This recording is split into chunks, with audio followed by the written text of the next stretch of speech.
தனிப்பெரும் கருணை அருட்பெரும் ஜோதி.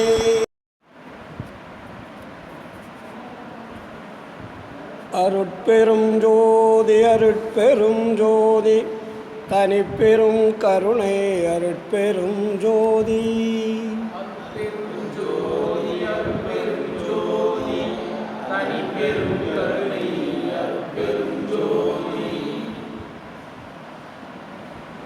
அன்பு உள்ளங்கொண்ட மதிப்பிற்கும் மரியாதைக்குரிய நமது ஆன்மநேய சகோதரர்கள் பிரான்ஸ் நாட்டிலிருந்து வந்திருக்கின்றார்கள். நா தர்சன், நா சுகிர்த ராசா, கண்ணம்மா, செல்வராஜி தேவன்,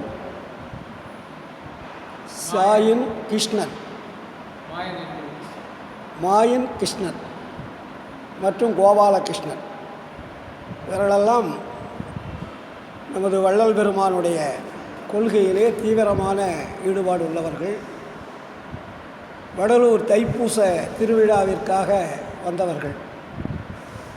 வந்து இங்கே தமிழ்நாட்டிலே சன்மார்க்க அன்பர்களை எல்லாம் சந்தித்து ஒவ்வொருடைய கருத்துக்கள் எப்படி இருக்கிறது என்பதை தெரிந்து கொள்வதற்காக ஆசைப்பட்டு இங்கே ஒரு மாதம் இங்கே தங்கியிருக்கிறார்கள். எல்லாருமே ஃப்ரெண்ட்ஸ். இவர்கள் நம்மளை சந்திப்பதற்கு ஒரு வாய்ப்பு சென்னை மாநகரத்திலே இருந்து அவர்கள் ராமலிங்கர் மடாலயம் என்று சொல்லக்கூடிய திருவெற்றியூரிலே அங்கே தங்கியிருக்கின்றார்கள். தயவு திரு பூபதி அவர்கள் நேற்று என்னிடத்திலே தொலைபேசியில் தொடர்பு கொண்டு, ஐயா உங்களை சந்திப்பதற்கு அவர்கள் விரும்புகிறார்கள், அதனால் உங்களால் வர முடியுமா என்று கேட்டார்கள். சரி, அவர்களை அங்கு வர வைப்பதை விட அவர் இருக்கிற இடத்திலே தெரியுது சென்றால் ஏதுவாக இருக்கும் என்று இங்கே வந்துள்ளோம். இப்பொழுது அவர்களெல்லாம் வள்ளல் பெருமானுடைய கொள்கையிலே ஓரளவுக்கு தீவிரமான ஈடுபாடோடு இருக்கின்றார்கள். அவருடன் சேர்ந்து இன்று ஒரு விசாரம் செய்வதற்கு ஆண்டவர் கட்டளை. அந்த அடிப்படையிலே இங்கே வந்திருக்கக்கூடிய அன்பர்கள் அவருடைய சந்தேகங்கள், இரண்டாவதாக வள்ளல் பெருமானுடைய கொள்கைகளை எப்படி உலகமெங்கும் கொண்டு செல்வது, அதற்கு எந்தெந்த வழியிலே பின்பற்றி செயல்படுவது என்பதையெல்லாம் தைப்பூசத்திலே சித்தி விழாக திருமாலையிலே என்னிடத்திலே சந்தித்து பேசினார்கள். ஆனால் கொஞ்ச நேரம் பேசுவதற்கு அங்கே வாய்ப்பில்லை. ஒரு 2 நிமிடம் பேசிவிட்டு அவர்கள் வேலையை பார்த்து வந்துவிட்டோம். இன்று சென்னையிலே அவர்கள் தங்கியிருப்பதால் இன்று அவர்களுடன் பேசக்கூடிய ஒரு வாய்ப்பை உருவாக்கியிருக்கின்றார்கள். அதிலே முதலாவதாக இருப்பவர் தர்ஷன்.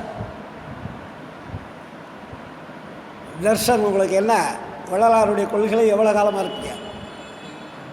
கிட்ட வாங்க, சத்தம் போட்டு பேசணும்னா கிட்ட வாங்க. எவ்வளோ காலமாக இருக்கீங்க? இப்போ தான். இந்த வடலூருக்கு வந்த ஒருபாடு தான் தெரியும், அதுக்கு முன்னாடி தெரியாது. ஓஹோ, என்ன வள்ளலாரை பற்றி உங்களுக்கு என்ன அப்படி புரியுது?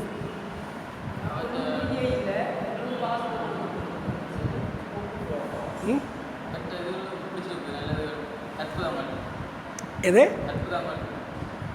புரியல? அற்புதங்கள் பிடிச்சிருக்கு. என்ன அப்படி அற்புதம்?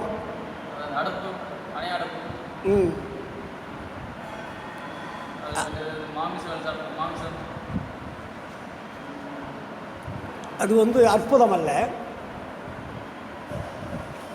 உலகத்தில் மக்கள் பசியோடு இருக்கிறார்கள், பட்டினியோடு இருக்கிறார்கள். அந்த பசியை போக்க வேண்டும் என்பதற்காக ஆன்மீகவாதிகளெல்லாம் இருந்தார்கள். எல்லா மதங்கள் இருந்தது, சமயங்கள் இருந்தது, வழிபாட்டு முறைகள் நிறைய இருந்தது. ஆனால் ஏழை எளியவர்களுடைய பசியை பற்றி யாரும் கவனிக்கவில்லை. அப்போ வள்ளலார் இந்த மக்களுடைய பசிப்பினியை போக்க வேண்டும் என்பதற்காக 1867ஆம் ஆண்டு வைகாசி 11 தர்மசாலையை அவர் ஆரம்பிக்கிறார். அவர் ஏற்றி வைத்த அந்த நெருப்பு இன்றும் அணையாமல் எரிந்து கொண்டிருக்கிறது. ஏன் அணையாமல் எரிந்து கொண்டிருக்கிறதுன்னா, மக்கள் பசியுடன் வந்து கொண்டே இருக்கிறார்கள், சாப்பிட்டு கொண்டே இருக்கிறார்கள். 3 வேளையும் அங்கே அன்னம் பாலிப்பதால் அந்த அடுப்பினுடைய கனல் அணையாமல் அது அப்படியே கண்டினியூட்டி தொடர்ச்சியாக எரிந்து கொண்டிருக்கிறது. அது ஒன்று. அவர் வள்ளலாருடைய முக்கியமான நிகழ்வுகள் அது ஒன்று. அடுத்தது என்ன சொன்னீங்க? அது ரொம்ப பிடிச்சிருக்கு உங்களுக்கு. ஆமாம், ஏன்னா உலகத்தில் இருக்கக்கூடிய சமய மதவாதிகளெல்லாம் உயிர்கொலை செய்வதை பற்றியும் அதன் புலாலை உண்ணுவதை பற்றி யாரும் பெருசாக எடுத்துக்கல. எல்லா மதங்கள்லையுமே பார்த்தா என்ன நடக்குது? இப்போ எல்லாம் உயிர்கொலை பண்ணுறாங்க, மாமிஸ் சாப்பிட்றாங்க. ரெண்டாவது, அரசாங்கமே அதுக்கு துணையாக இருக்குது.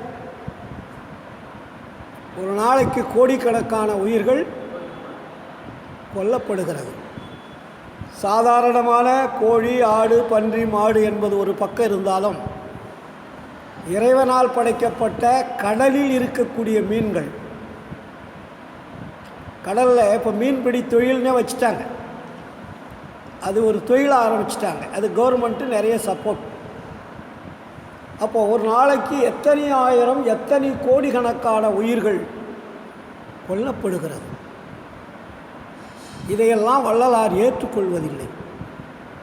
இறைவனால் படைக்கப்பட்ட உயிர்கள்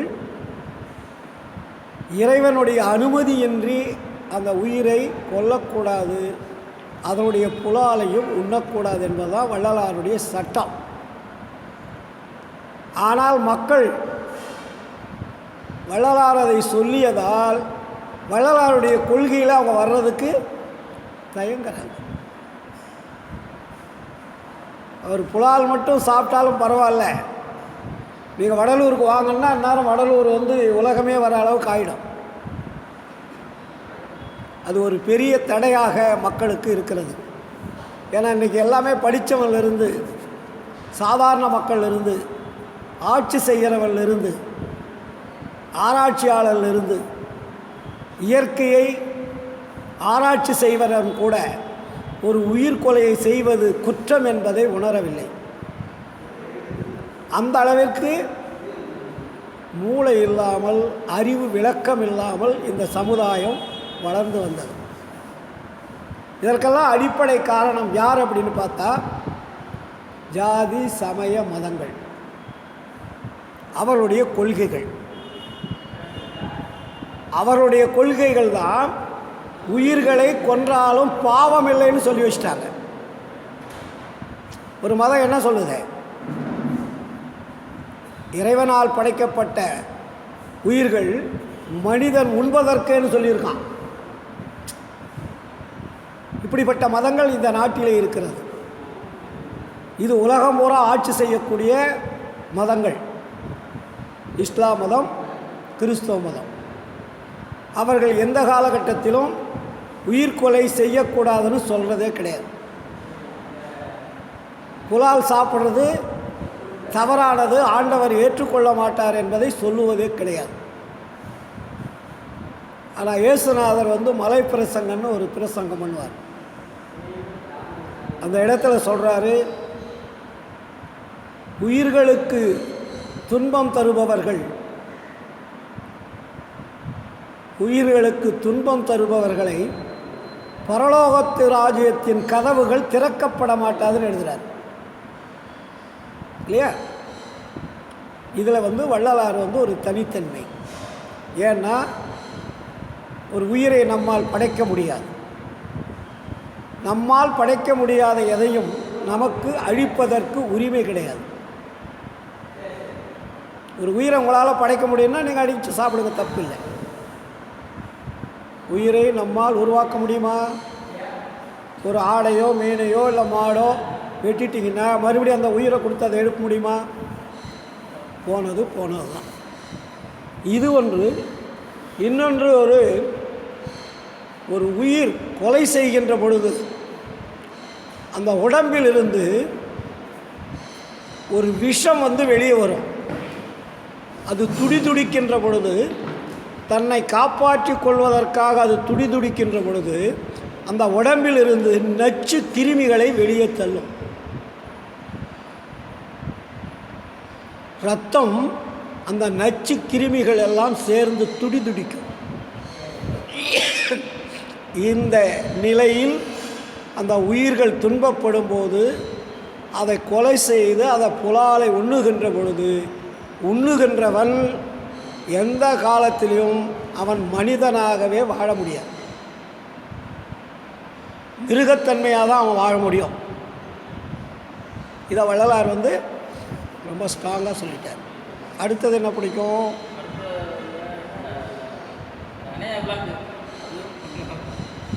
எங்கே?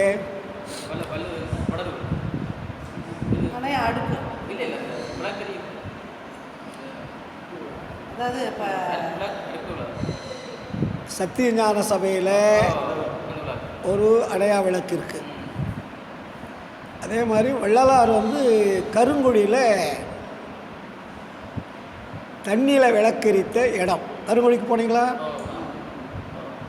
அருட்பா எழுதும்போது அங்கே பக்கத்தில் ஒரு கலையத்தில் எண்ணெய் வைக்கிறது பழக்கம்.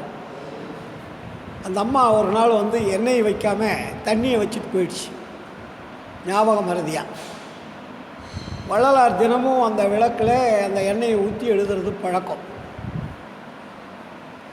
அந்த அம்மா வச்சுட்டு போனோடனே அன்றைக்கு என்ன பண்ணுச்சு, இது எண்ணெய் தான் நினச்சிட்டு எண்ணெய் நினச்சிக்கிட்டு தண்ணியை ஊற்றுறாரு. தண்ணியை ஊற்றும்போது அந்த விளக்கு தானாக எரிஞ்சிக்கிட்டு இருக்குது. எரியும் போது யார் வராங்க? அந்த அம்மா காலையில் வந்துருச்சு. ஐயோ, பெருமானுக்கு நம்ம தண்ணியை வச்சுட்டோமே, எண்ணெய் வைக்க மறந்துட்டோமே, ஆனால் நம்ம வச்ச தண்ணியை ஊற்றுறாரு, ஆனால் அது விளக்கு எரியுதே அப்படின்னு அந்த அம்மா ஆச்சரியப்பட்டுக்கிட்டு, சாமி இது என்ன, இது அற்புதம் அப்படின்னு அங்கே சொல்லும்போது தான் அவருக்கு தெரியுது. வள்ளலார் திரும்பி பார்க்குறாரு, அங்கே என்ன இருக்குது? தண்ணி இருக்குது. தண்ணியை ஊற்றுறாரு, எரியுது. இது அது ஒரு அற்புதம். அவர் திருவருட்பா எழுதும்போது அப்போல்லாம் சபை சாலையெல்லாம் கட்டலை, சாலையும் கட்டலை, சபையும் கட்டலை. கருங்குடியில் இருக்கும்போது நடந்தது. இன்னொரு விளக்கு, அணையா விளக்கு சத்தியஞான சபை. சத்தியஞான சபையில் எப்பயுமே அது அணையா விளக்காக வச்சுருப்பாங்க. அது எண்ணெய் குறை ஊற்றிடுவாங்க, அது எரியும். அது பகலில் ஒரு 11:30 மணிக்கு வழிபாடு, இரவில் ஒரு 7:30 மணிக்கு வழிபாடு டெய்லி பண்ணுவாங்க. அதுக்கப்புறம் மாத பூசத்தில் 7 திரைகளை நீக்கி ஜோதி தரிசனம் காட்டுவாங்க.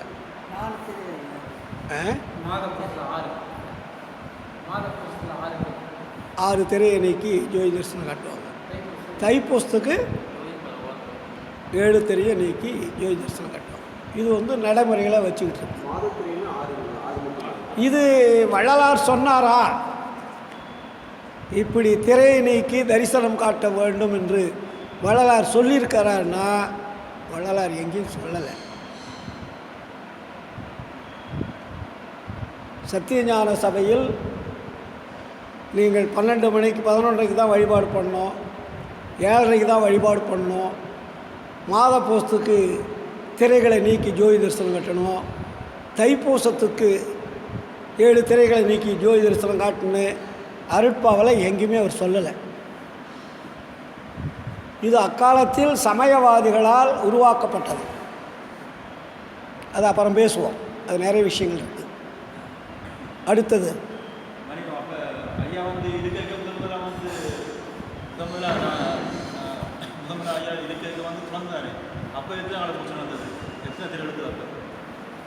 வள்ளலார் திரையை வைக்கல. அருட்பா கேட்டால் அவரை கொடுக்காதே போயிட்டார்.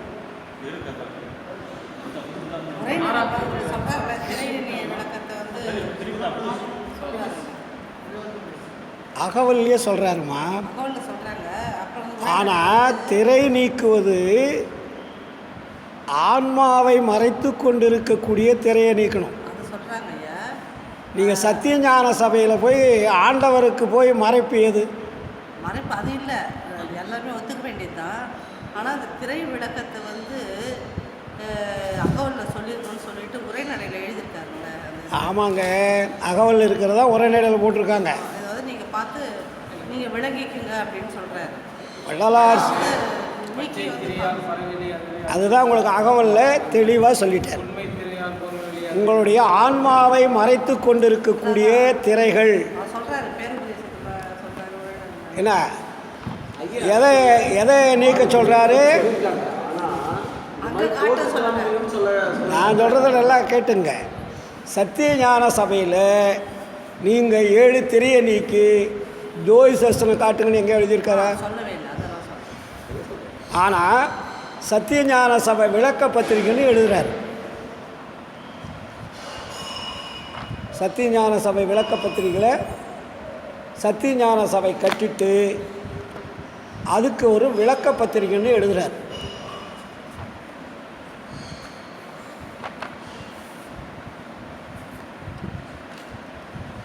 அந்த விளக்க பத்திரிகையில் என்ன எழுதுகிறாரு படிச்சிங்களா? நீங்கள் படிச்சிருக்கீங்களா? இல்லை, அதில் எழுதியிருக்காரு நம்ம ஆன்மாவை பார்த்து கொண்டிருக்கக்கூடிய இல்லைம்மா, அதை வந்து நான் வந்து வள்ளலார் வந்து சத்தியஞான சபை ஏன் கட்டுறாரு, எதுக்காக கட்டுறாருன்னு தெரிஞ்சால் தான் நமக்கு புரியும். தர்மசாலை ஆரம்பிச்சிட்டார். தர்மசாலை ஆரம்பிச்சிட்ட பிறகு கடவுள் யாருன்னு உலகத்துக்கு அறிமுகப்படுத்தணும். இல்லை, இதுக்கு முன்னாடி பல கடவுள்களை நம்ம வழிபாடு பண்ணிட்டு வந்திருக்கோம். முருகன், விநாயகர், பிள்ளையார், பார்வதி, பரசிவன், பிரம்மா, விஷ்ணு, சங்கரன், மகேஸ்வரன், சதாசிவன் என்று சொல்லக்கூடிய நிறைய கர்த்தாக்களை நமக்கு வழிபாடு தெய்வங்களாக நம்ம பார்த்து படித்து வழிபாடு பண்ணிகிட்ருக்குறோம். வள்ளலாரும் அப்படி தான் வராரு ஆரம்ப காலத்தில் இருந்து, இல்லையா? வந்துட்ட பிறகு ஆண்டவர் வந்து நான் தான் கடவுள் என்பதை அவருக்கு அறிமுகப்படுத்துகிறார். இதுவரையும் உலகத்தில் இருக்கக்கூடிய கடவுளெல்லாம் வள்ளலாரும் வணங்குறாரு, எழுதுகிறாரு, பாடல்களை நிறைய எழுதி வச்சிருக்கார். ஆனால் இறுதியில் வள்ளலாருக்கு ஆண்டவர் சொல்கிறார், என்னன்னு சொல்கிறாரு? கடவுளை தேடிக்கொண்டே இருந்தார் வள்ளலார். இந்த தெய்வங்கள்லாம் வழிபாடு பண்ணிகிட்டு இருந்தாலும் இந்த கடவுள்லாம் உண்மையான கடவுள் இல்லைன்னா அவருக்கு தெரியும். உண்மையான கடவுள் யார் என்பதை வள்ளல் பெருமான் தேடிக்கொண்டே இருக்கிறார். புரியுதா? எண்ணாதது எண்ணி இசைத்தேன், எந்தன் பாட்டை சத்தியமாய் தான் புனைந்தான், முன்பாட்டு காலையிலே வந்து தருமச்சாலையிலே வாய் என்றான் தான் அப்படின்னு ஒரு பாட்டு சொல்றார். நீ ஆண்டவரை தெரிந்து கொள்ள வேண்டுமானால் நீ தருமச்சாலை கட்டிட்டு வாடான்ட்டார் ஆண்டவர். தருமச்சாலை என்பது என்ன?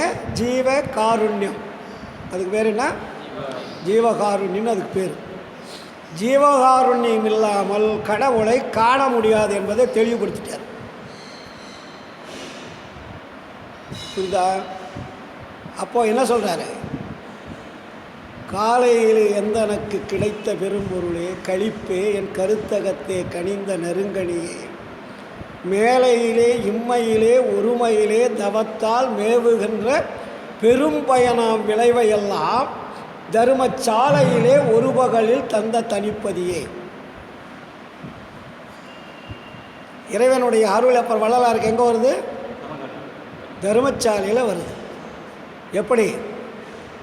மேலையிலே இம்மையிலே ஒருமையிலே, இப்படிலாம் நம்ம ஞானிகள்லாம் வந்திருக்காங்க. அவங்களெல்லாம் பல ஆண்டுகளாக தவம் செஞ்சுருக்கிறாங்க இல்லையா? மேலையிலே இம்மையிலே ஒருமையிலே தவத்தால் மேவுகின்ற பெரும் பயனாம் விளைவையெல்லாம், இப்படியெல்லாம் செஞ்சிட்ருக்கிறவங்களுக்கெல்லாம் காட்டாத இறைவன் எனக்கு ஒரு செகண்டில் காட்டிட்டாருன்றார்.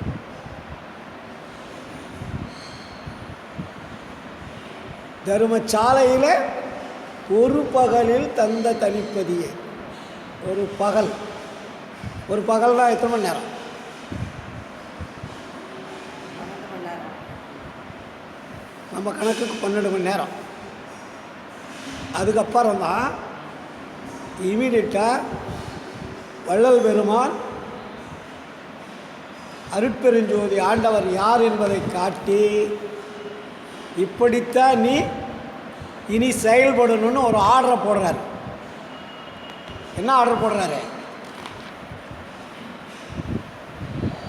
தெரியாது.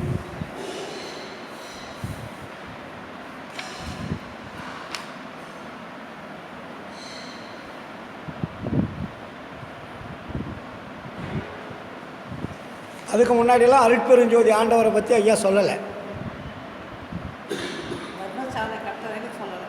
அதுக்கப்புறம் என்ன பண்ணுறாரு, அற்புத பத்திரிகைன்னு ஒரு பத்திரிகை வெளியிடுறாரு. அதில் என்ன சொல்கிறாரு படிக்கிறீங்களா இல்லையா? எல்லாம் இன்னும் படிக்கலையா? அவங்களாம் படிக்கல.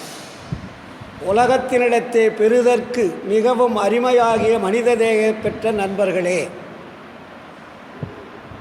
அறிவு வந்த காலம் முதல் அறிந்தறியாத அற்புத அறிவுகளையும் அடைந்தறியாத அற்புத குணங்களையும் கேட்டறியாத அற்புத கேள்விகளையும் செய்தறியாத அற்புத செயல்களையும் கண்டறியாத அற்புத காட்சிகளையும் அனுபவித்தறியாத அற்புத அனுபவங்களையும் இது தருணம் தொடங்கி கிடைக்கப் பெறுகின்றேன் என்ற உணருகின்ற ஓர் சத்திய உணர்ச்சியால் பெருங்களிப்புடையவனாகி இருக்கின்றேன்.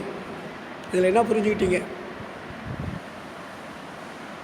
இதுவரைக்கும் தெரிந்து கொள்ளாத அறிந்து கொள்ளாத ஒரு உண்மையை தெரிவிக்கிறேன் என்று சொல்லி கேட்ட பிறகு நான் எப்படி இருக்கேன்? சத்திய உணர்ச்சியால் பெருங்களிப்புடையவனாகி இருக்கின்றேன். பெருங்களிப்பு சாதாரண களிப்பல்ல. நீவர்களும் அவ்வாறு பெற்று பெருங்களிப்பு அடைதல் வேண்டுமென்று எனக்குள்ளே நின்று நிறைந்து எழுந்து வெளிப்பட்ட எனது சுத்த சன்மார்க்க லட்சியமாகிய, அதுவரையும் சுத்த சன்மார்க்க லட்சியத்தை பற்றி அவர் சொல்லலை. சுத்த சன்மார்க்க லட்சியமாகிய ஆன்மநேய ஒருமைப்பாட்டு உரிமை பேராசை பற்றியே இதனை தெரிவிக்கின்றேன். அப்போதான் வந்து பேராசைன்ற மக்கள் வந்து பலர் பயன் அடையணுன்ற நோக்கத்தோட அந்த பேராசை. அப்புறம் என்ன சொல்கிறாரு?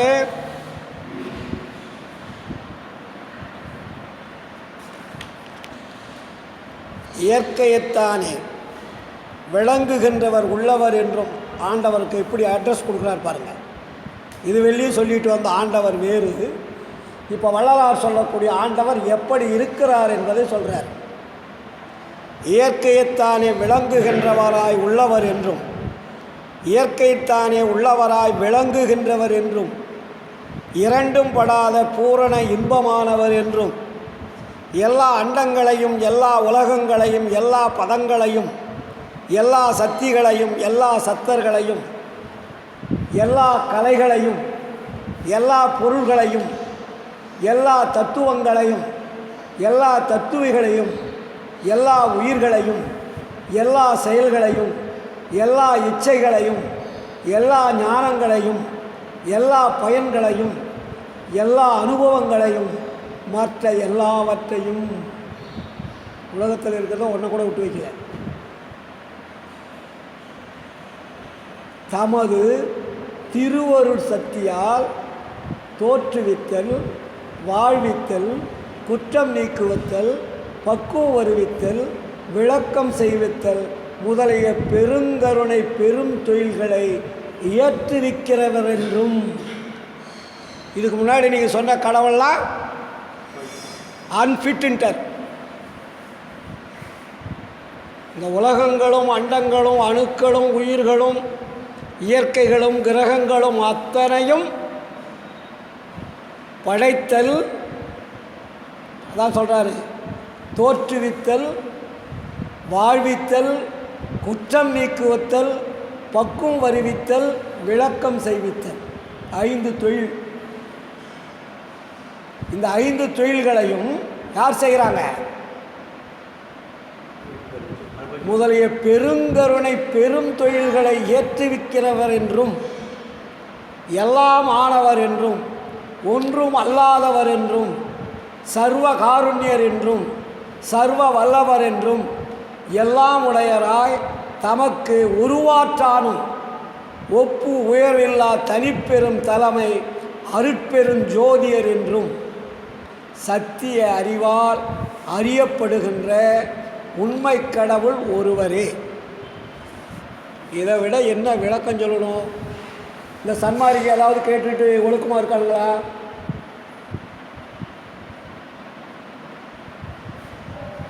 இத்தனை அண்டங்களையும் உலகங்களையும்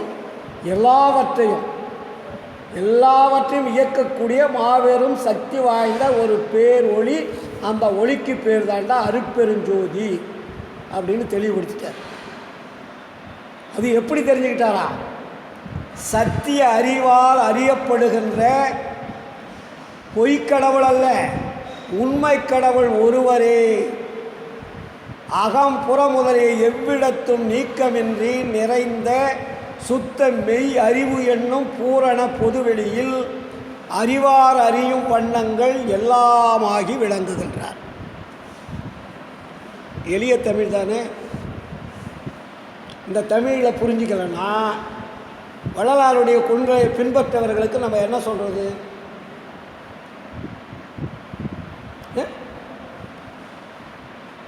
150 ஆண்டுகளுக்கு மேலாச்சு. வள்ளலார் கூட இருந்தவனுங்களும் ஒரு பயலும் வள்ளலாருடைய கொள்கையை பின்பற்றவில்லை. அவர் கூட இருந்தவங்களாம் பெரிய படித்தவர்கள் தான், சாதாரண ஆளும் கிடையாது. வள்ளலார் கூட இருந்தவங்க பேராசிரியர்லேருந்து பன்மொழி புலவர்லேருந்து இலக்கியம் தெரிந்தவர்கள், வேதங்கள் தெரிந்தவர்கள், ஆகமங்கள் தெரிந்தவர்கள், புராணங்கள் தெரிந்தவர்கள், இத்தனை பேர் வள்ளலாரோடு இருந்தானுங்க. ஆனால் ஒரு பயலும் வள்ளலார் சொல்லிய உண்மை கடவுள் இதுதான் என்பதை அவருடைய அறிவு வேலை செய்யவில்லை. அவங்களுக்கு அப்பயும் கொட்டையை போட்டுக்கிட்டு பட்டையை போட்டுக்கிட்டு நாமத்தை போட்டுக்கிட்டு சமய மத வழிபாட்டில் தான் இருந்தாங்க. வள்ளலார் சொன்னதை அவர்களால் ஏற்றுக்கொள்ள முடியவில்லை, பின்பற்ற முடியவில்லை, அவர்களுக்கு புரியவில்லை. புரியுதுங்களா? அவ்வாறு விளங்குகின்ற ஒருவரே ஆகிய கடவுளை, அப்படியே இருக்கக்கூடிய அந்த அருட்பெருஞ்சோதி ஆண்டவரை இவ்வுலகத்தினிடத்தே அவர் எங்கே இருக்காரு? பல கோடி அண்டங்களை இயக்கிக் கொண்டு அருட்பெரு வெளி என்ற இடத்தில் கண்ணுக்கு தெரியாமல் இயங்கிக் கொண்டிருக்கக்கூடிய ஒரு பேரொளியை வள்ளலார் என்ன பண்ணுறாரு? உலக அதிசயம் சார், இதெல்லாம் இந்த சன்மார்க்கத்தில் இருக்கிறவங்களுக்கு புரியாது சார். இப்போ சொன்னால் கேட்க மாட்டாங்க. உங்களை மாதிரி வெளியூர்லேருந்து வெளிநாட்டிலேருந்து வரணும், அறிவு தெளிவு ஏற்பட்டு வருவாங்க. இவங்களை நம்பி பிரயோஜனம் கிடையாது. வள்ளலார் அப்பயே சொன்னார், சொல்லுகின்றேன் கேட்க மாட்டீர்கள், கிழக்கே இருந்தும் மேற்கே இருந்தும் தெற்கே இருந்து வருவார்கள், சொல்லுவார்கள், அப்பொழுதாவது கேளுங்கள்னர். அந்த அளவுக்கு அறிவு மழுங்கி இருக்கிறது இந்த நாடு, இந்த தமிழ்நாடு. புரியுதுங்களா? அங்கே சொல்கிறாரு, அவ்வாறு விளங்குகின்ற ஒருவரே ஆகிய கடவுளை இவ்வுலகத்தினிடத்தே ஜீவர்கள் அறிந்து அன்பு செய்து அருளை அடைந்து அழிவில்லாத சத்திய சுகபூரண பெருவாழ்வை பெற்று வாழாமல் பல்வேறு கற்பனைகளால் பல்வேறு சமயங்களிலும், எவ்வளோ டைட்டில் கொடுக்குறாருங்க, பல்வேறு சமயங்களிலும் பல்வேறு மதங்களிலும் பல்வேறு மார்க்கங்களிலும் பல்வேறு லட்சியங்களை கொண்டு நெடுங்காலமும் பிறந்து பிறந்து அவத்தை வஸ்தர்களாகி சிற்றறிவுமின்றி விரைந்து விரைந்து பல்வேறு ஆபத்துகளினால் துன்பத்தில் அழுந்தி இறந்து இறந்து வீண் போகின்றார்கள். உலகம் தோன்றிய காலத்திலிருந்து இந்த மனிதர்கள் உயர்ந்த அருளை பெறுவதற்கு இறைவனால் படைக்கப்பட்ட மனிதர்கள் அருளை பெற்று இறைவனோடு இரண்டர கலக்க வேண்டிய தகுதி பெற்றவர்கள். அந்த தகுதி பெற்ற மனிதன் எவ்வளவு தாழ்ந்த நிலையில் இருக்கிறான். ஏன் அப்படி அவன் போனான்? மனிதன் இந்த தாழ்ந்த நிலைக்கு போவதற்கு யார் காரணம்? அதிலே அவர் சொல்கிறார் இல்லையா, பல்வேறு சமயங்களிலும் பல்வேறு மதங்களிலும் பல்வேறு மார்க்கங்களிலும் பல்வேறு லட்சியங்களை கொண்டு நெடுங்காலம், இன்றைக்கு நேற்று அல்ல, பல்லாயிரம் ஆண்டுகளாக அவத்தை வசத்தர்களாகி இறந்து இறந்து வீண் போயிடும் இல்லையா? அப்புறம் என்ன சொல்கிறாரு, இனி இவ்வளவு நாள் நடந்து போச்சு, இனிமேல் இஜீவர்கள் விரைந்து விரைந்து இறந்து இறந்து வீண் போகாமல், எவ்வளோ அழகாக குழந்தைக்கு சொல்கிற மாதிரி சொல்கிறார். உண்மை அறிவு நமக்கு என்ன வேணும்?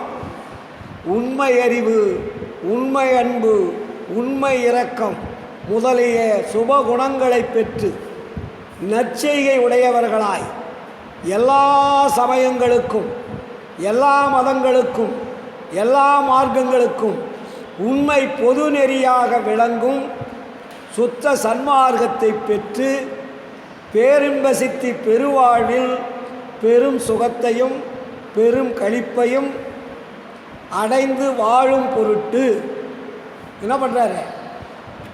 அவ்வளோதான் சொல்லிட்டு நம்மெல்லாம் சுத்த சன்மார்க்கத்தை பின்பற்றி வாழ வேண்டும் என்றால் என்ன செய்யணும்? போடுறார் பாருங்க ஒரு அருமையான வார்த்தை.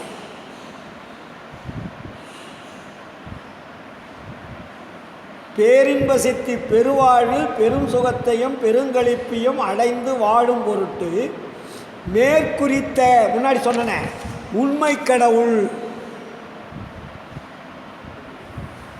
தாமே திருவுளம் கொண்டு சுத்த சன்மார்க்கத்தின் முக்கிய லட்சியமாகிய உண்மை விளக்கம் செய்கின்ற ஓர் ஞான சபையை, வள்ளலார் இஷ்டத்துக்கு ஞான சபை கட்டல, ஆண்டவர் சொல்றார், ஓர் ஞான சபையை இங்கே தமது திருவருட் சம்மதத்தால் ஏற்றுவித்து இக்காலம் தொடங்கி அளவு குறிக்கப்படாத நெடுங்காலம் அளவு குறிக்கப்படாத அற்புத சித்திகளெல்லாம் விளங்க யாமே அமர்ந்து விளையாடுகின்றோம். யார் சொன்னது? அருட்பெருஞ்சோதி ஆண்டவர் சொல்றாரு ஐயாட்ட, என்னும் திருக்குறிப்பை வெளிப்படுத்தி அருட்பெருஞ்சோதியராய் வீற்றிருக்கின்றார். நிகழ்காலம் வள்ளலார்கிட்ட சொல்லிட்டு சத்திய ஞான சபையை இமீடியட்டாக கட்டப்பாடுறார். சபைக்கு போனீங்கள, அந்த சபையை அருட்பெருஞ்சோதி ஆண்டவர் கட்ட சொல்கிறார். கட்டிட்டா அடியிற் குறித்த தருணம் தொடங்கி வந்து வந்து தரிசிக்க பெறுவீர்களாகி கருதிய வண்ணம் பெற்று களிப்படைவதுமன்றி இறந்தவர்கள் உயிர் பெற்றெழுதல் மூப்பினர் இளமையை பெற்று நிற்றல் முதலிய பல்வகை அற்புதங்களை பெருங்களிப்பு அடைவீர்கள். சத்தியஞான சபையை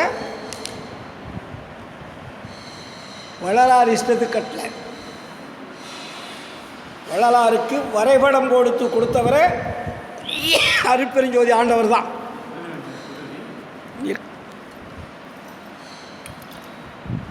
நம்ம மாதிரி வீடு கட்டுறதுக்கு ஒரு ப்ளூ பிரிண்ட்டு போடுவோம் இல்லையா? அப்போ அருட்பெருஞ்சோதி ஆண்டவர் தான் வள்ளலாருக்கு ப்ளூ பிரிண்ட்டு போட்டு கொடுக்குறாரு.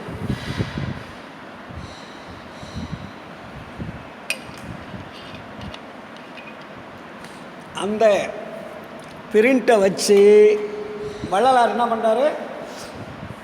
எண்கோண வடிவமாக ஒரு சபையை கட்டுறார். நீங்கள் போய் பார்த்தீங்களா? அதுக்கு என்ன எண்கோண வடிவம்னு பேர். ஏன் எண்கோண வடிவமாக வைக்கணும்? எல்லா கோயில் மாதிரி கட்டிட்டு போகலாம்ல. வள்ளலார் ஏன் எண்கோணமாக? சத்திய ஞான சபையை கட்டுறார். கட்டிட்டு இருப்ப பிறகு சத்திய ஞான சபை விளக்க பத்திரிகைன்னு ஒன்று எழுதுறார். இதெல்லாம் நீங்கள் படிக்கணும். படித்தாதான் கடவுளுடைய உண்மை என்னவென்று நமக்கு தெரியும். கடவுளுடைய உண்மை தெரியாமல் எவ்வளவுதான் வாழ்ந்தாலும் பிரயோஜனம் இல்லை, பெஸ்ட். ஏன்னா நமக்கு அப்பா அம்மா யாருன்னு தெரியாதுன்னு வாழ்ந்து என்ன பிரயோஜனம்? அப்பா அம்மா தெரியாதவங்களுக்கு பேர் என்ன? சூப்பர், அனாதைகள்னு பேர். நம்ம அப்படி தான் இருக்கிறோம். நம்ம எல்லாருமே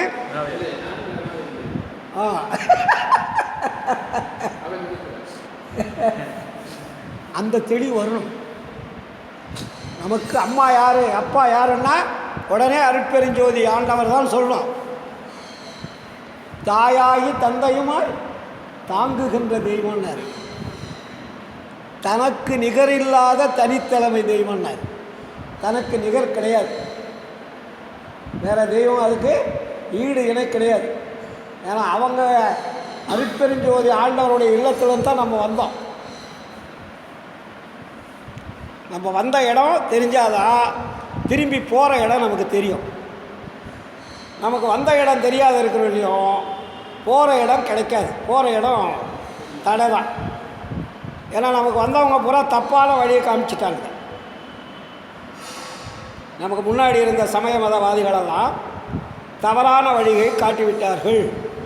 அதனால் நம்ம என்ன பண்ணோம்? அவன் சொன்ன வழியிலே போய் முட்டிக்கிட்டு மறுபடியும் வந்துட்டோம். போனால் தடை, மறுபடியும் மரணம் தான் வருது. அவர்களெல்லாம் சாவதற்கு வழிகாட்டினார்கள். வள்ளலார் சாகாமல் இருப்பதற்கு வழிகாட்டினார். அப்போ சாகாமல் இருப்பதற்கு வழின்னா எது? சுத்த சன்மார்க்க பெருநெறினார். வள்ளலார் காட்டிய அந்த பெருநெறியில் நம் வாழ்க்கையை அமைத்து கொண்டால் மட்டுமே மரணத்தை வெல்ல முடியும். இங்கே ஒரு கால் அங்கே ஒரு கால் வச்சுக்கிட்டு இருந்தால் வேலையாகாது. இன்னும் சந்தேகத்தை வாழ்நாள் கூட கேட்டுக்கிட்டு இருந்தால் வேலையாகாது. பிடிக்கணும் கடவுளை. ஒரு தான் என்னுடைய அப்பா அப்படின்னா அப்பாவை நீங்கள் மாற்ற முடியுமா சார்? யார வேணாலும் மாற்றலாம். அப்பா அம்மாவை மாற்ற முடியுமா? அப்போ நம்ம அப்பா அம்மா யாருன்னே தெரியாத வாழ்ந்துட்டு இருக்கோம். கண்டவன்லாம் சொல்கிறான் அப்பா அம்மானா, அவன்லாம் நீங்கள் அப்பா அம்மான்னு போய் வணங்குறீங்க. ஒருத்தன் இயேசுன்றான், ஒருத்தன் அல்லான்றான், ஒருத்தன் சிவன்றான், ஒருத்தன் பெருமாள்ன்றான், ஒருத்தன் முருகன்றான், ஒருத்தன் விநாயகர்ன்றான், ஒருத்தன் ஐயப்பன்றான். எந்த தெய்வையா உனக்கு அப்ப? எந்த தெய்வத்தை நீங்கள் உண்மையாக நம்பக்கூடிய தெய்வமாக இருக்கிறது? எல்லாமே குப்பைகள். நான் வள்ளல அதுக்கு பேர் என்ன? குப்பைகள். சாதாரண வார்த்தை இல்லை அது. குப்பைகள் சொல்கிறார். அதை சாத்திர குப்பைகள்னார். வேத ஆகமங்கள் என்று வீண்வாதம் ஆடுகின்றீர், வேதாகமத்தின் விளைவறி சூதாக சொன்னதனால் உண்மை வெளி தோன்ற உரைக்கவில்லை, என்ன பயனோ இவை?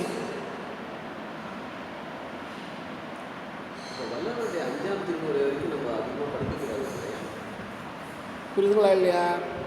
அப்போது ஞான சபையை என்ன பண்ணுறாரு? ஆண்டவருடைய கட்டளை பிரகாரம் தான் ஞான சபை கட்டுறார். ஏன்னா நீங்கள் வெளிநாட்டில் இருக்கிறதுனால இதை நீங்கள் அவசியம் தெரிஞ்சுக்கணும். ஒடுக்க நிலையை பற்றி தான் நிறைய எழுதியிருக்காங்க, நீங்கள் படிச்சுட்டு இருக்கிறீங்க இல்லையா? சத்திய ஞான சபை எண்கோண வடிவமாக கட்டுறார். எண்கோண வடிவமாக கட்டிட்டு அவர் என்ன சொல்கிறாருன்னா, அன்புடைய நம்மவர்களுக்கு வந்தனம். ஞான சபையை கட்டியாச்சு. இன்று தொடங்கி டைட்டில் பூரா மாற்றுறார். அதுக்கு முன்னாடி வேத சன்மார்க்கம், ஷடாந்த சன்மார்க்கம் இப்படிலாம் வச்சுருந்தார். அதெல்லாம் தூக்கி அப்புறப்படுத்திட்டு சபையை கட்டின உடனே டைட்டிலை மாற்றுறார். இன்று தொடங்கி சபைக்கு சமரச சுத்த சன்மார்க்க சத்திய ஞான சபை என்றும், சாலைக்கு சமரச சுத்த சன்மார்க்க சத்திய தர்மசாலை என்றும், சங்கத்திற்கு சமர சுத்த சன்மார்க்க சத்திய சங்கம் என்றும் பெயர் வழங்குதல் வேண்டும். டைட்டில் பூரா மாற்றிட்டேன் வச்சுங்களா. அடுத்தது என்ன சொல்கிறாரு, இன்று தொடங்கி சபையை ஃபினிஷ் பண்ணியாச்சு.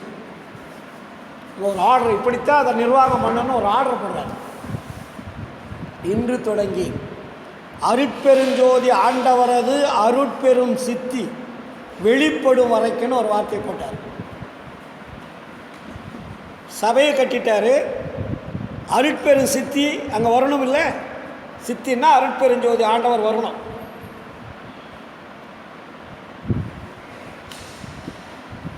அவர் வர வரைக்கும் ஒரு வீடு கட்டினா வீட்டில் வந்து நம்ம குடி போகிற வெளியே அங்கே ஒரு பாதுகாப்பு வைப்போமில்ல. குடி போகிறது நம்ம ஒரு டேட்டை நிர்ணயம் பண்ணுவோம். அது வெளியே வீட்டெல்லாம் கட்டியாச்சு, எல்லாம் பண்ணியாச்சு. முடிச்சுட்டு போட அங்கே யாரோ ஒருத்தர் ஆளை வைக்கணுமில்ல, பாதுகாப்பு. இங்கே வள்ளலார் சொல்கிறாரு, அருட்பெரு சித்தி வெளிப்படும் வரைக்கும் ஞான சபைக்குள்ளே தகர கண்ணாடி விளக்கு வைத்தல் வேண்டும். சாதாரண தகர கண்ணாடி விளக்கு வைத்தல் வேண்டும். பித்தளை முதலியவற்றால் செய்த குத்து விளக்கு வேண்டாம். ஏன்னா எல்லா வீட்லேயும் சாமிக்கு குத்து விளக்கு தான் வச்சுருப்பானுங்க. பித்தளை, தங்கத்தில், வைரத்தில், வசதிக்கு தான் மாதிரி வைப்பாங்க. வெள்ளியில் இங்கே ஆர்டர் போட்டார், அது மாதிரி விளக்கெல்லாம் இங்கே வைக்கக்கூடாது. தகர கண்ணாடி விளக்கு வைத்தல் வேண்டும். மேலேற்றுகிற குளோப்பு முதலிய விளக்குகளும் வேண்டாம். தூக்கி விடுறோமில்ல ராந்தல்ல, மேலே தூக்கிறது இறக்கிறது, இது மாதிரி இருக்கக்கூடாது. தகர கண்ணாடி விளக்கு வைக்கும் காலத்தில் தகுதி உள்ள நம்மவர்கள் தேக சுத்தி கரண சுத்தி உடையவர்களாய் திருவாய்ப்படி புறத்தில் இருந்து கொண்டு விளக்கேற்றி, வெளியில் இருக்கிறவங்க தேக சுத்தமாக இருக்கணும், ஒழுக்க நிறைஞ்சவங்களாக இருக்கணும், உயிர்கொலை பண்ணாதவங்களாக இருக்கணும். அவங்க என்ன பண்ணணுமா, அந்த விளக்கை ஏற்றி, வெளியில் விளக்கை ஏற்றிடணும். அந்த விளக்கை 12 வயதுக்கு உட்பட்ட சிறுவர் கையில் கொடுத்தாவது, 72 வயதிற்கு மேற்பட்ட பெரியர்கள் கையில் கொடுத்தாவது உட்புற வாயிலுக்கு சமீபங்களில் வைத்து வர செய்ய வேண்டும். உட்புற வாயில்னா என்ன சார்?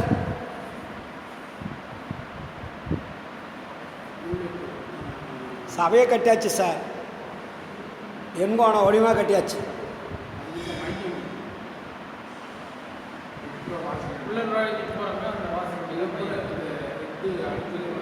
எட்டு கதவுகள் இருக்குது, 8 12 ஜன்னல்கள் இருக்குது. ஏன்னா ஆனால் அந்த விளக்கு ஆண்டவர் வந்து அங்கே அமர்ற வெள்ளியும் நீங்கள் அதை பாதுகாப்பாக பண்ணணும். அதுக்கு உள்ளே போகக்கூடாது. உள்ளே போய் நீங்கள் ஜோதி வச்சுருக்கிறீங்களே, அந்த இடத்துல போய் ஜோதி வைக்கக்கூடாது. வாயிற்படி புறத்தில் எழுதுறாரு. ஒரு வீட்டுக்கு வெளிச்சம் வேணும்னா அந்த இடத்துல வச்சுட்டு நீங்கள் அப்படியே போயிடணும், உள்ளே வரக்கூடாது. வாயிற்படி புறம்னா என்ன? ஒரு வாசலுக்கு வாசப்படி, ஒரு கதவு இருக்கும், வாசப்படி இருக்குங்கள, அதுக்கு பக்கத்தில் வைக்கணும்னு அர்த்தம். புரியுதுங்களா? சாதாரணமான விஷயம் கிடையாது. ஏன் அப்படி வைக்கணும்னா, ஆண்டவர் வருவரைக்கும் நான் சொல்கிறாரு. அவர் எப்போ வருவார்னா அப்புறம் தான் அவர் ஆர்டர் கொடுக்குறாரு. இப்போது கூட இருக்கிறவங்க இதெல்லாம் செய்யணுன்னு வள்ளலார் ஆர்டர் போடுறாரு. 12 வயசு உள்ளவன் 72 வயசுக்கு உள்ள மேலே. ஏன்னா அவங்கள் ஆசை இல்லாதவர்கள், சுக்கிலம் உணர்ச்சி இல்லாதவர்கள்னு அர்த்தம். 72 வயசுக்கு மேலே அவனுக்கு உணர்ச்சி வராது. 12 வயசுக்குள்ளே பொம்பளையை தேட மாட்டான். அப்போ அந்த வயசு பற்றற்ற வயசு. அந்த வயது உள்ளவன் தான் அந்த விளக்கு கொண்டு போய் அங்கே வைக்கணும். அதாவது வீட்டுக்கு வெளியே வைக்கணும், வாசப்படி. வாசற்படி புறத்தில்னா என்ன? வாசற்படி இங்கே இருக்குது, புறம் உள்ள அந்த லாக் பண்ணிடணும். அதை பின்னாடி வராரு, அவர் சொல்லுவார் உட்புறத்தில். புரியுதுங்களா?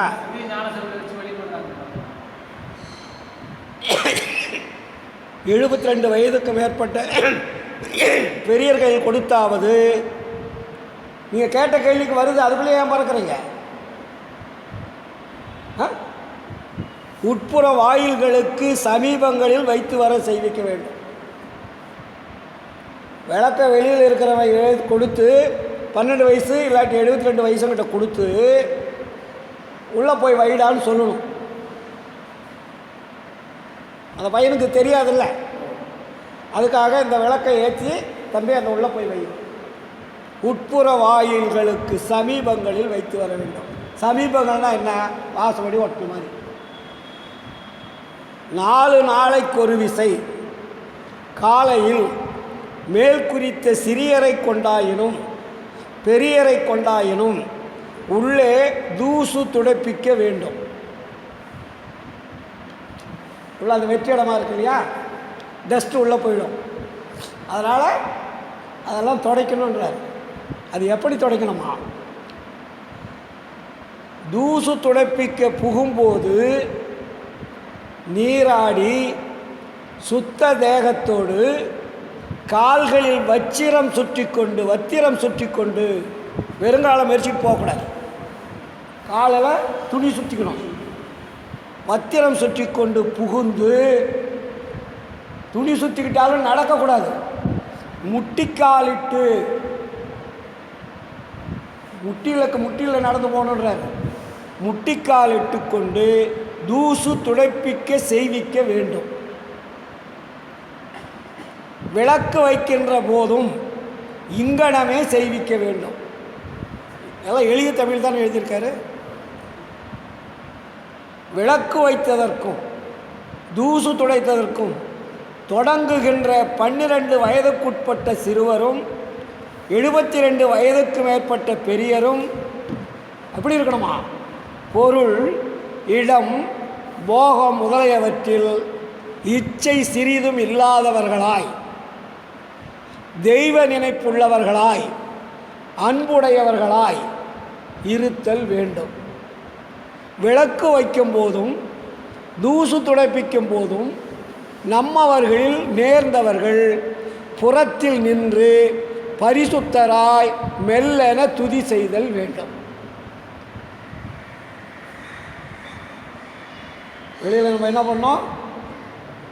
ஏதாவது மெல்லென அற்ப பாடல்களை படிக்கணும். புறத்தில் நின்று பரிசுத்தராய் மெல்லென துதி செய்தல் வேண்டும். யாரும் யாதொரு காரியம் கொடுத்தும் தற்காலம் உள்ளே புகுதல் கூடாது. என்ன சட்டம்? ஞானசபை திறவுகோல் ஒருவர் கையிலும் வெளிப்பட இருத்தல் கூடாது. அந்த சாவி யார் கண்ணுக்கும் தெரியக்கூடாதுன்றார். அத்திறவுகோலை வேறொரு பெட்டிக்குள் வைத்து அப்பெட்டியை பூட்டி பொற்சபைக்குள் வைத்து அப்பெட்டி திறவுகோலை ஆஸ்தான காவல் உத்தரவாதியாக இருக்கின்றவர் கையில் ஒப்புவித்தல் வேண்டும். இது வள்ளலாருடைய ஆர்டர். வள்ளலார் கூட இருந்தவங்க அதை செஞ்சாங்களான்னா எவனும் செய்யலை. ஒரு சட்டத்தை கொடுத்துட்டார்ல, வள்ளலார் கூட இருந்தவர்கள் வள்ளலார் சொல்லிய மாதிரி யாரும் செய்யலை. வள்ளலார் என்ன பண்ணார், கோபமாக பூட்டு போட்டுக்கிட்டு சாவி எடுத்துகிட்டு போயிட்டார் சித்தி விழாவுக்கு. தெரியுமா அது உங்களுக்கு? அதே மாதிரி பந்தல் சைவ இது தாவர உணவுன்றவனை தான் பந்தல் போட சொன்னார். இவனுங்க பேச்சு கேட்காம மாபிசன் தண்ணனை கொண்டாந்து பந்தல் போட்டாங்க சபையில். வந்து பார்த்தாரு, தெரிஞ்சுக்கிட்டாரு, துண்டை எடுத்து போட்டார், எல்லாம் எரிஞ்சு போச்சு. ஆனால் சபைக்கு எந்த விதமான சிறு ஆபத்தும் கிடையாது. அப்போ எவ்வளோ கோபம் வந்திருக்கும் வள்ளலாருக்கு. இவனுக்கிட்ட சொல்கிறதுக்கு எவ்வளோ வேதனைப்பட்டிருப்பார். சொல்லக்கூடாது, அவ்வளோ கருணையாக அந்த மனசுக்குள்ளேயே போட்டு வெந்துக்கிட்டு இருக்கிறார். சித்தி பெற்ற பிறகு, சித்தி பெறுவதற்கு முன்னாடி பேருபதேசத்தில் விளக்கம் கொடுக்குறார். இன்னும் 10-15 நாட்கள் சாலைக்கு போகும் கொஞ்ச தினத்தில் நாங்கள் சொல்லுவது போல் கேளுங்கன்னு எழுதுகிறார். பேருபதேசம் படிச்சிங்களா? படிக்கல. நிறைய விஷயம் இருக்காது. இதெல்லாம் சாதாரண உரைநடை பகுதியிலேயே தெளிவாக எழுதியிருக்கார். அப்போது வள்ளலார் சத்தியஞான சபையினுடைய அமைப்பு எப்படி வச்சார்னா, இப்போ இருக்கிற மாதிரி ஒரு பக்கமாக ஜோதி தரிசனம் காட்டுறதெல்லாம் கிடையாது. அவருடைய எண்ண பிரகாரம், அவர் இறைவன் கட்டளை பிரகாரம். அப்படி இருந்தால் எல்லா கதையும் சாத்திட்டு ஒரு பக்கம் கதை வச்சுருக்கலாம் இல்லை? இப்போ பாருங்கள், சபையில் 8 கதவு இருக்கும். 8 கதவுகளும் திறந்திருக்க வேண்டும். அதுக்கு பாட்டு ஆதாரம் இருக்குது.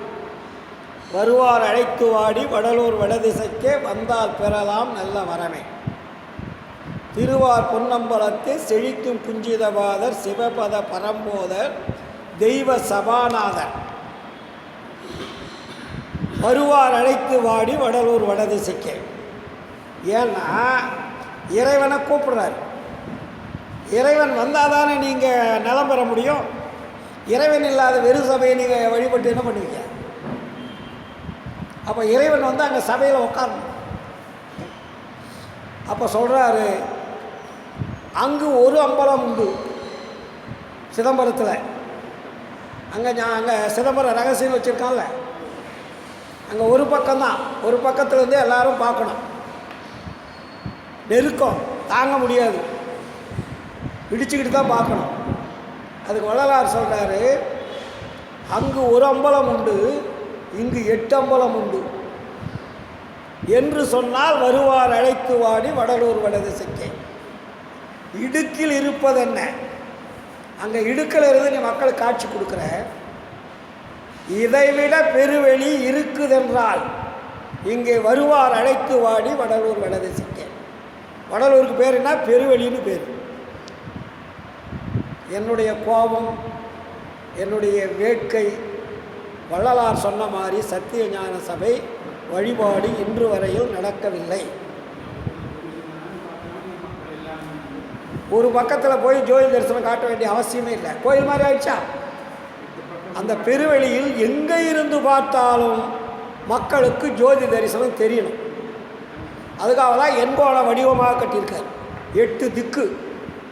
8 திக்கிலிருந்து வரக்கூடிய மக்கள் எங்கிருந்து பார்த்தாலும் ஜோதி தரிசனம் தெரியணும்.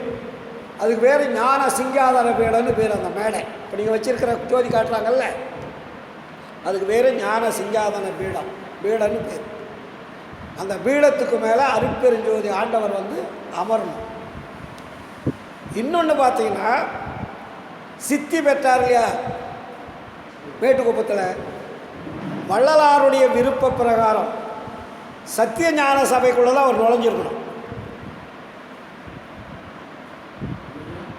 சத்திய ஞான சபைக்குள்ளே தான் அவர் நுழைஞ்சிருக்கணும். அவருடைய ஃபஸ்ட்டு ஆர்டர். இறைவன் அங்கே தான் இவரும் அவரையும் கலக்கணும். எங்கே சத்தியஞான சபைக்குள்ள. இங்கே வழிபாட்டு முறைகளும் அவர்கள் சொல்லியதை கேட்காததனால் ஆண்டவர் என்ன பண்ணிட்டாரு, வள்ளலாறு இருக்கிற இடத்துக்கு போயிட்டார். சித்திவிளாக திருமாலைக்கு போயிட்டார். அதனால தான் சொல்லுவார், சத்தியவான் வார்த்தை இது தான் உரைத்தேன் கண்டாய், சந்தேகம் இளையதனில் சந்தோடம் உருவாய், இத்தினமே அருஜோதி எய்துகின்ற தினமாம், இனிவரும் தினங்களெல்லாம் இன்பமுறு தினங்கள். சுத்த சிவ சன்மார்க்கம் துலங்கும், எல்லா உலகும் தூய்மை உறும், நீ உரைத்த சொல் அத்தனையும் பலிக்கும். செத்தவர்கள் எழுந்து உலகில் திரிந்து மகிழ்ந்திருப்பார், திருவருட் செங்கோல் எங்கும் செல்லுகின்றதாமே. ஆண்டவருடைய ஆர்டர். நீ ஏன் பயப்படுற? அங்கே போனான்னா இங்கே போனான்னா, உங்கள்கிட்ட 5 வயல் வல்லபத்தை நான் கொடுக்க போகிறேன். 5 வயல் வல்லபத்தை பெற்றுட்டு நீ இஷ்டத்துக்கு விளையாடி மகிழ்க. உனக்கு அனுமதி இல்லாத இருக்கிறவழி தானே கஷ்டம். இந்த உலகத்தையே ஆளக்கூடிய அந்த சக்தியை, எனர்ஜியை, ஆற்றலை உங்கள்கிட்ட நான் ஒப்படைச்சிட்டுனா, நீ தான் நான் தான் நீ. அதை தான் வள்ளலார் ஆண்டவருக்கு சொல்கிறார் சித்திவளாக திருமாளிகளை. அப்போ தான் சொல்லுவார் கடைசியில், அங்கே போகிறவர், என் சாமி எனது துறை என்னுயிர் நாயகனார் இன்று நான் இருக்கும் இடத்தில் அமர்கின்றார். யார்? ஆண்டவர். இவர் கூப்பிடல, அவராக வரார். யார்? என் சாமி எனது துறை என்னுயிர் நாயகனார் இன்று நான் இருக்கும் இடத்தில் அமர்கின்றார். பின்சாரும் 2.5 நாழிகைக்குள்ளே எனது பேருலத்தை கலந்து உலத்தை பிரியாமல் இருப்பார். தன் சாதி உடைய பெரிய தவத்தாலே நான் தான் சாற்றுகின்றேன். அறிந்தது சத்தியம் சத்தியம் சத்தியமே. டைம் கொடுத்துட்டார். 2.5 நாழிகை என்பது 1 மணி நேரம். 1 மணி நேரத்துக்குள்ள நீ நானும் ஒன்றாய் விடுவோம். அப்போ தான் சொல்கிறாரு, அருஜோதி ஆனேன் என்று அரையப்பா முரசு, அருளாட்சி பெற்றேன் என்று அரையப்பா முரசு அடிச்சு நிற்கிறார்கள. மறுச்சார்பு தீர்ந்தேன் என்று அரையப்பா முரசு, மரணம் தவிர்த்தேன் என்று அரையப்பா முரசு. தெளிவாக சொல்லிட்டாரா? அப்போது நம்ம சத்திய ஞான சபை வழிபாடு இப்போ காட்டுவது தவறான வழிபாடு. வள்ளலாருக்கு அதில் விருப்பம் கிடையாது. வள்ளலாருக்கு பின்னாடி வந்தவர்கள் சமய மதவாதிகள் இருந்ததுனால அதில் இருக்கக்கூடிய அந்த ஐயர் ஒருத்தர் கூட இருந்தார், சபாபதி குருக்கள். அவர் பண்ண சூழ்ச்சி. வள்ளலார் அகவல்ல சொன்ன அந்த 8 திரைகளை வச்சு 8 திரைகளை மாட்டி 8 திரைகளை நீக்கி 7 திரைகளை நீக்கி இவர் வழிபாடு பண்ண ஆரம்பிச்சிட்டார். மக்களுக்கு ஒன்றும் தெரியாது. கூட இருந்தவர் அவர் சொன்னால் அது கரெக்டாக இருக்குன்னு சொல்லிட்டு அப்படியே நினைக்கொள்ளி நம்பி அதே பழக்கத்துக்கு வராங்க. அது தவறு. இது வழிபாடு என்பது கோயில் வழிபாடு அல்ல. இது சத்திய ஞான சபை வழிபாடு. இது சுத்த சன்மார்க்க வழிபாடு. கோயிலுக்கு தான் ஒரு பக்கமாக வழி இருக்கும். இது எல்லா இடங்களிலும் வழி இருக்கணும். ஆண்டவருக்கு எல்லா இடமும் அவருக்கு பொண்ணு தானே. மொத்தம் உலகத்தில் 8 திக்குன்னு வச்சுங்க. கிழக்கு மேற்கு வடக்கு தெற்கு வடகிழக்கு வடமேற்கு தென்கிழக்கு தென்மேற்கு 8 திக்கு. 8 திக்கில் இருக்கிறவங்களும் குவியுங்க. இதுதான் என்னுடைய பேராசை. இந்த பிறவிக்குள்ளே ஏதாவது ஒரு மாற்றமும் வள்ளலாருடைய கொள்கையை உலக மக்களுக்கு தெரிஞ்சணும்னா இந்த சமய வழிபாட்டு முறை இதெல்லாம் தூக்கும். அதே மாதிரி நாகப்பட்டினம் குரூப் தர்மசாலையில் என்ன பண்ணிட்டான், அவன் வள்ளலார் ஒரு உருவத்தை வச்சு அதுக்கு வழிபாடு மாலை மரியாதைலாம் போட்டு அந்த காலத்தில் பண்ணிவிட்டு அதை இன்றைக்கி வெளியே அப்படியே இருக்குது. சாலையில் போய் பார்த்தீங்களே, தர்மசாலையில் வள்ளலார் என் படத்தையே வேண்டான்னார். நீ அவருக்கு ஒரு பொம்மை மாதிரி செஞ்சு அவரை வச்சு வழிபாடு பண்ணிக்கிட்டு இருக்கிறீங்க. சித்தி விளாகத்தில் ஜோதி வச்சுட்டாங்க, கருங்குழியில் ஜோதி வச்சுருக்காங்க, பக்கத்தில் ஒரு படம் வச்சுட்டாங்க. தர்மசாலையில் என்ன பண்ணுறாங்க, சாமிக்கு பூசை பண்ணுற மாதிரி பண்ணிகிட்ருக்காங்க, சமய சடங்கு மாதிரி பண்ணிகிட்ருக்காங்க. அது இந்த நாகப்பட்டினம் குரூப் அந்த காலத்தில் பண்ணது. அது அந்த ஆள் செத்து போயிட்டான். அதை ஒன்று ஆரம்பிச்சிட்டாங்கன்னா அதை அப்படியே பின்பற்றிட்டு வராங்க. அதை எடுக்க முடியல, தடுக்க முடியல. இதுக்கெல்லாம் காலம் வரும். எப்போ வரும்? உங்களை மாதிரி அருளாளர்கள் யாராவது வரணும். ஏன்னா அருள் பெற்ற வந்துட்டால் யார் சொன்னாலும் கேட்டு தானே ஆகணும்.